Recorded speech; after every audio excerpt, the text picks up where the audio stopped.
తెలంగాణ రైతాంగ సాయుధ పోరాటాన్ని నేటి తరానికి తెలిసే విధంగా పాఠ్యాంశాల్లో చేర్చాలని సిపిఐ జిల్లా కార్యదర్శి కొరిమి రాజ్ కుమార్ డిమాండ్ చేశారు.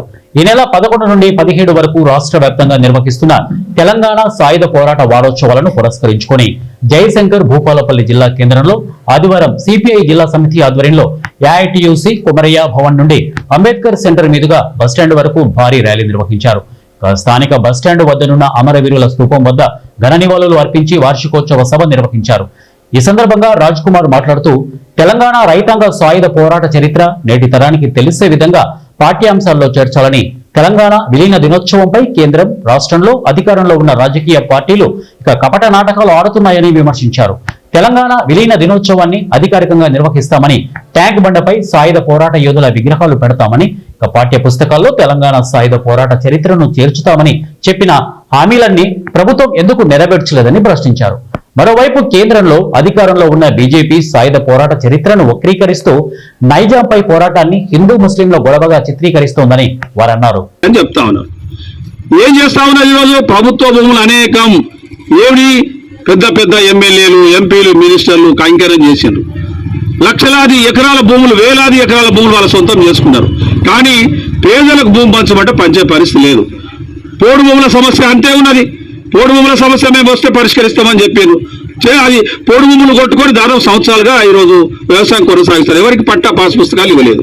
అదే కాదు ఈరోజు ఈ భూపాలపల్లి సమస్య ఏముంది? జవహర్ నగర్లో ఇంతవరకు పట్టాలు ఇవ్వలేదు. కాల్మాస్ కాలనీ పట్టాలు ఇవ్వలేదు. సిఆర్ నగర్లో పట్టాలు ఇవ్వలేదు. సుభాష్ కాలనీ, కృష్ణ కాలనీకి సంబంధించిన దాంట్లో పట్టాలు ఇవ్వలేదు. ఇప్పుడు కూడా మనం పట్టాలు అడుగుతా ఉన్నాం. అందుకనే ఈరోజు కాంగ్రెస్ పార్టీ కూడా చాలా మంది ఏమంటారంటే Congress party CPI friendly party కదా అంటారు. అది ఓన్లీ ఎన్నికల అవగాహన మాత్రమే. మీరు అర్థం చేసుకోవాలి. ఎన్నికలకు అవగాహన మాత్రమే. ఒక్క సీట్ ఇచ్చి 118 స్థానాల్లో మనం సపోర్ట్ చేసినాం. ఈరోజు కమ్యూనిస్టుల సహకారం లేకుండా ప్రభుత్వం కూడా వచ్చేది కాదు. వాళ్ళు గమనించాలి. కానీ ఏమంటా ఉన్నారు ఈరోజు? మేము చేయమంటే ఒక ఎమ్మెల్యే కాదయ్యా, ఈ రాష్ట్రం మొత్తంలో కమ్యూనిస్టు పార్టీకి ఉన్న బలం మీకు తెలియదు కాదు.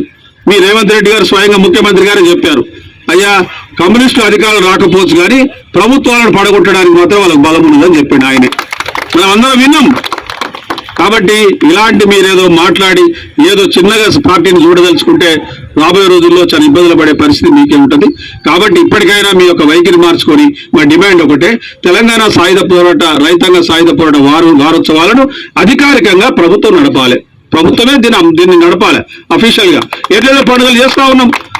రెండోది దీనికోసం వీరుల చరిత్రను పాఠ్య పుస్తకాలు చెప్పాలి. ఈరోజు విద్యార్థులకు తెలియాలి అసలు ఏం జరిగింది దేశంలో, మన యొక్క పరిపాలన విధానం ఏంటి, గతంలో ఎట్లుండే ఇప్పుడు ఎట్లుండే అనేది.